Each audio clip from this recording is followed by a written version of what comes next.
In a world driven by political maneuvering, corporate ambition, and social competition, the teachings of Niccolò Machiavelli, a Renaissance diplomat who wrote his most famous work over 500 years ago, remain startlingly relevant. When Machiavelli penned The Prince in 1513, he wasn't merely writing a handbook for Lorenzo de' Medici, he was documenting timeless principles of power that transcend centuries. Everyone sees what you appear to be, few experience what you really are, wrote Machiavelli. This observation cuts to the heart of modern existence, the gap between perception and reality. In our social media-saturated world, where carefully curated images shape public opinion, Machiavelli would surely recognize the strategic manipulation of appearances that now occurs on a global scale. But what would this controversial philosopher make of our current landscape? How would his ruthless pragmatism apply to a world of instant communication, global corporations, and complex international relations? Would his advice, often criticized as immoral, find new justification in our increasingly competitive environment? The question that looms largest: is weakness truly a choice in today's world, and if so, what price do we pay for choosing it? Machiavelli's most revolutionary concept wasn't his advocacy for cruelty or deceit, but rather his redefinition of virtue. Unlike Christian moralists of his time, Machiavelli conceived of virtue not as moral goodness, but as decisive capability, the skill and willingness to take necessary action regardless of conventional moral limitations. A man who wishes to make a profession of goodness in everything must necessarily come to grief among so many who are not good, he cautions in The Prince. This sentiment raises uncomfortable questions about modern leadership. When we insist our leaders adhere to perfect moral standards while navigating imperfect systems, are we setting them up for ineffectiveness? Consider the fate of Lehman Brothers during the 2008 financial crisis. While competitors like Goldman Sachs and JP Morgan Chase made decisive moves to reduce exposure to subprime mortgages, actions criticized as callous at the time, Lehman maintained risky positions, partially due to concerns about market perception. Their hesitation to make unpopular but necessary decisions ultimately led to the largest bankruptcy filing in U.S. history, affecting thousands of employees and the broader economy. They stood on the precipice of financial ruin, blindfolded by their own moral hesitations, while their competitors leapt to safety. But does this mean abandoning all ethical considerations? Not necessarily. Machiavelli wasn't advocating for wanton cruelty. He was recognizing that leadership sometimes requires difficult decisions that appear immoral in the short term but serve a greater good. It is necessary for a prince who wishes to maintain his position to learn how not to be good, and to use this knowledge or not to use it according to necessity. Machiavelli writes.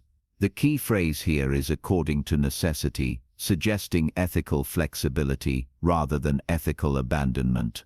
What does this mean for you? Perhaps it means recognizing when your own moral absolutes become obstacles to effective action. When has your dedication to being nice prevented you from making necessary but difficult decisions? When has your commitment to absolute honesty damaged relationships that might have benefited from diplomatic silence? It is far better to be feared than loved if you cannot be both, wrote Machiavelli in perhaps his most quoted passage. This statement contradicts much of modern leadership advice, which emphasizes emotional intelligence, empathy, and connection. But was Machiavelli right? In today's workplace, research consistently shows that likable employees receive more opportunities, better evaluations, and faster promotions. Yet there's a dark side to this emphasis on likability, particularly for those who prioritize being liked above all else. According to a recent workplace survey, 67% of employees who self-identified as people-pleasers reported experiencing burnout, compared to 38% of those who described themselves as assertive. Those who constantly seek approval often find themselves manipulated, overworked, and undervalued. The employee who never says no, who always takes on additional responsibilities without compensation, who avoids necessary conflicts. This person isn't practicing virtue but weakness, a weakness that Machiavelli would view as self-destructive. Men are so simple of mind and so much dominated by their immediate needs that a deceitful man will always find plenty who are ready to be deceived, Machiavelli observes. In today's context, those desperate to be liked often find themselves surrounded by people eager to take advantage of this desperation. Their need for approval becomes a collar around their neck, with the leash held by anyone willing to offer conditional acceptance. But isn't kindness a virtue? Wouldn't a world of Machiavellian operators be cold and cruel? This misunderstands Machiavelli's point. He doesn't suggest eliminating kindness, but rather deploying it strategically. Kindness shown from a position of strength is generous. Kindness shown from weakness is merely exploitation. Ask yourself, when have you said yes when you should have said no? When have you avoided necessary conflict only to face greater conflict later? When has your desire to be liked prevented you from earning respect? Men in general judge more by the eyes than by the hands, for everyone can see but few can feel. Everyone sees what you appear to be, few really know what you are, Machiavelli wrote. This insight predates social media by 5 centuries, yet perfectly describes our current reality. Today's leaders must manage their reputations across multiple platforms, understanding that perception often matters more than reality. The CEO who posts about corporate social responsibility while cutting employee benefits, the influencer who preaches authenticity while carefully editing their life, the politician who champions transparency while concealing information, all are practicing modern Machiavellianism. Consider Apple's reputation for environmental responsibility. When Greenpeace criticized Apple's environmental practices in 2006, the company initially responded defensively. However, recognizing the potential damage to their brand, Apple undertook a strategic reputation overhaul. By 2014, even Greenpeace was praising Apple as an environmental leader. Apple treated their reputation like a garden, requiring careful cultivation, pruning negative perceptions and nurturing positive ones, while the underlying corporate ecosystem remained largely unchanged. Is this mere hypocrisy? Machiavelli would see it differently. He would recognize that reputation management isn't optional but essential. In a world where information travels instantly and first impressions form permanent judgments, controlling your image isn't manipulative, it's necessary self-preservation. This gap between perception and reality isn't new, but the tools for managing it have evolved dramatically. Today's prince must master not just the battlefield but the browser, not just the court but the comment section. Your reputation stands like a castle wall between your true self and public judgment, not to deceive but to protect what matters. But does this mean abandoning authenticity entirely? No, and here Machiavelli offers surprising nuance. While he advocates controlling appearances, he also warns against pretense that cannot be maintained. The leader who presents a false image eventually finds that image impossible to sustain, particularly under pressure. What does this mean for your personal reputation management?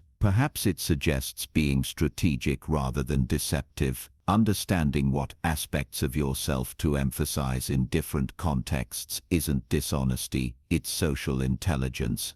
The first method for estimating the intelligence of a ruler is to look at the men he has around him, Machiavelli observed. This insight speaks directly to modern networking, the understanding that your connections often determine your opportunities. In today's interconnected world, alliances matter more than ever. Corporate partnerships, political coalitions, and even personal relationships function as strategic assets. Machiavelli would recognize that modern power rarely operates in isolation. It functions through networks of influence. Consider how Reed Hastings transformed Netflix from a DVD by mail service to a streaming giant by forging strategic alliances. Initially, established studios saw Netflix as a minor distribution channel and willingly licensed their content. By the time they recognized Netflix as a competitive threat, Netflix had built sufficient subscriber base and technical infrastructure to begin producing original content. Netflix moved like water among the rocks of established media, flowing around obstacles, gradually reshaping the landscape through persistent pressure rather than direct confrontation. It is better to be impetuous than cautious, for fortune is a woman, and if one wishes to keep her down, it is necessary to beat her and knock her down, wrote Machiavelli in one of his more controversial passages.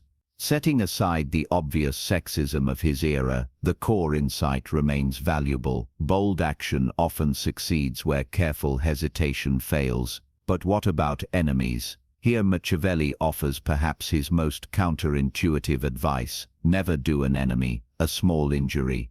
This challenges our instinct to minimize conflict. Machiavelli suggests that if you must move against someone, do so decisively, leaving them no ability to retaliate. When Netflix faced a growing user revolt over a planned price increase in 2011, CEO Reed Hastings attempted to placate customers with half measures and explanations, rather than either reversing course entirely or standing firmly behind the decision. This small injury approach resulted in the loss of 800,000 subscribers and a 77% stock price drop. In today's professional environment, this might translate to making clean breaks rather than prolonged conflicts. The manager who terminates an underperforming employee quickly and completely, rather than through a series of half measures, might actually be showing a form of mercy, preventing extended suffering for all involved. Ask yourself, have you been bold or timid in building alliances? Have you prolonged conflicts that should have been resolved decisively? Have you surrounded yourself with people who enhance your capabilities or merely echo your existing views? Fortune is the arbiter of half the things we do, leaving the other half to be controlled by ourselves, wrote Machiavelli, acknowledging both the role of chance and the power of human agency. This balance between accepting circumstances and asserting control resonates powerfully in today's uncertain world.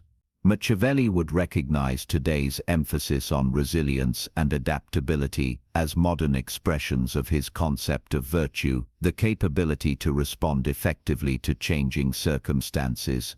The entrepreneur who pivots during market shifts, the leader who adapts to unexpected crisis, the individual who reinvents themselves after personal setbacks, all demonstrate Machiavellian virtue. Consider how Microsoft CEO Satya Nadella transformed the company's fortunes after taking over in 2014. Inheriting a stagnant tech giant, overly dependent on Windows and facing existential threats from mobile computing, Nadella made the controversial decision to embrace cloud computing and cross-platform services rather than defending Windows dominance.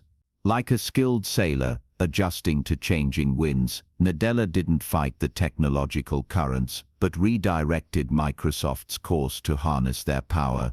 I conclude that since fortune changes, and men remain obstinate in their ways, men prosper so long as fortune and policy are in accord, and when there is a clash, they fail, he observes.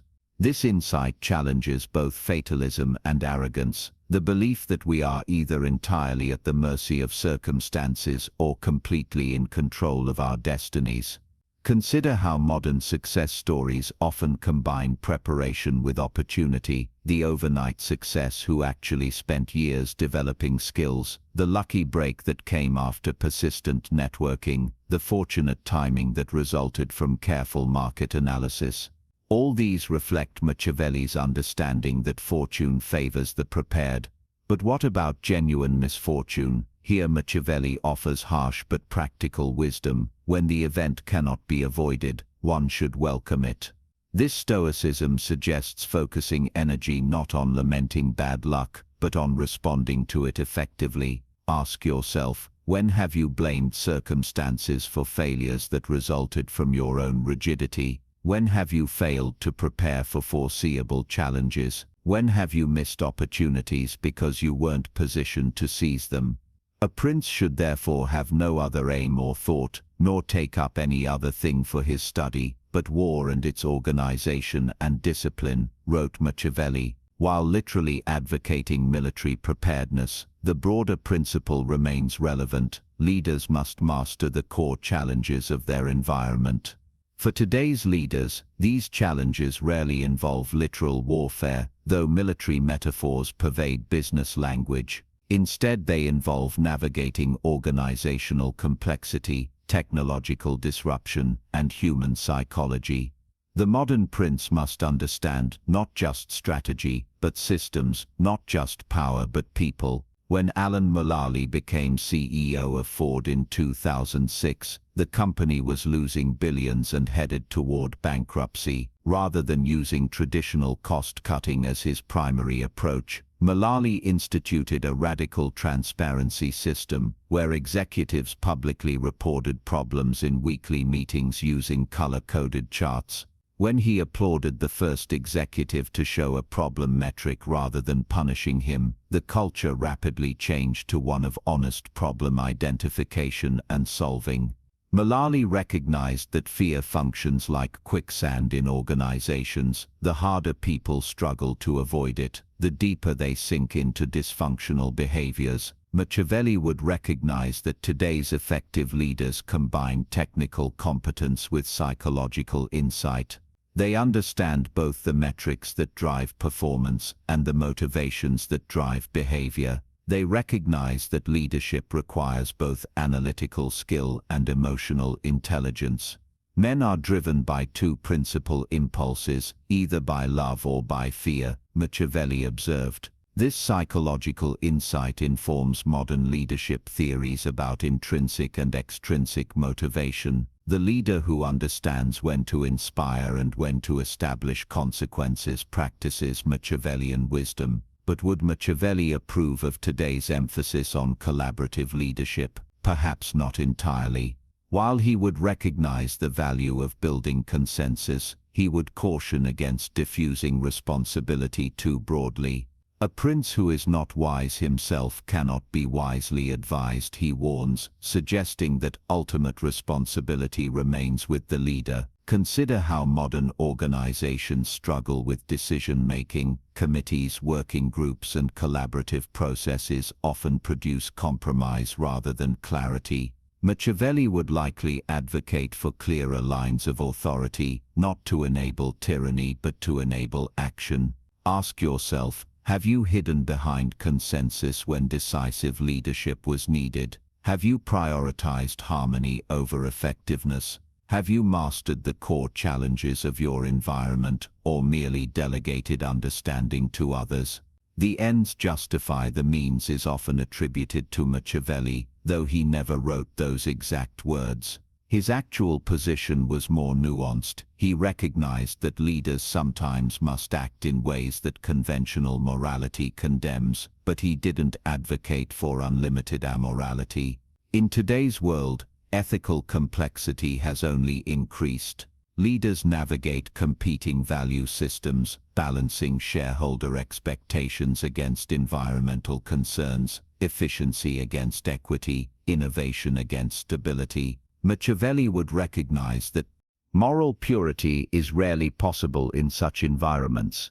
Consider Elon Musk's approach at Tesla to advance electric vehicle adoption, arguably an environmental good. Musk has employed questionable tactics, including over-promising on timelines, battling safety regulators, and creating demanding workplace conditions. These Machiavellian trade-offs helped Tesla achieve what many thought impossible, forcing the entire auto industry to embrace electric vehicles. Musk stands like a tightrope walker, balancing between visionary achievement and ethical compromise, maintaining forward momentum through constant adjustment rather than perfect balance. It is necessary for a prince who wishes to maintain his position to learn how not to be good and to use this knowledge, or not to use it, according to necessity, Machiavelli wrote.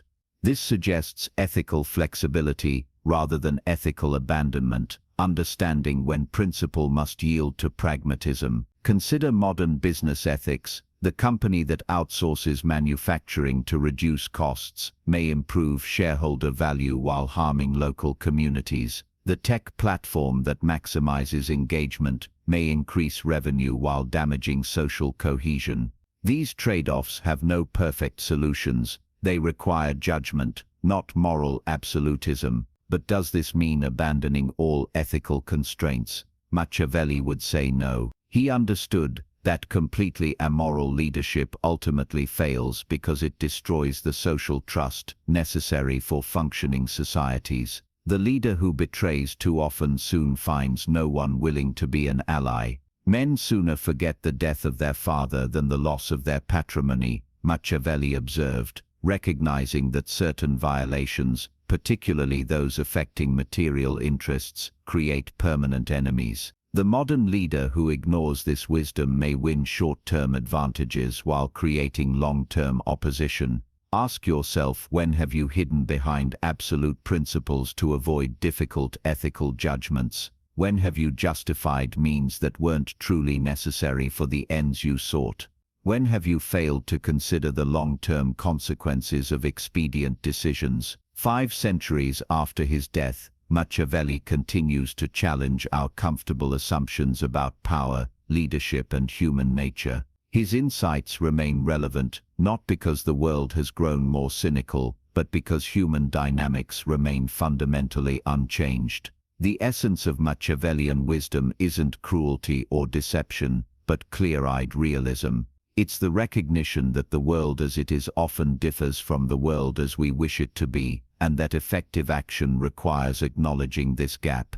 A recent study tracking career trajectories found that professionals who describe themselves as pragmatic earned significantly more over time than those who describe themselves as idealistic, with the gap widening over time. This suggests that Machiavellian realism may indeed confer material advantages in competitive environments. For how we live is so far removed from how we ought to live, that he who abandons what is done for what ought to be done will rather learn to bring about his own ruin than his preservation, he wrote. This counsel against naive idealism speaks directly to our time of complex trade-offs and imperfect solutions. When Howard Schultz returned as CEO of Starbucks in 2008, he found the company losing market share and identity. Rather than clinging to outdated strategies, Schultz made the difficult decision to close 600 stores and temporarily shut all remaining locations for retraining.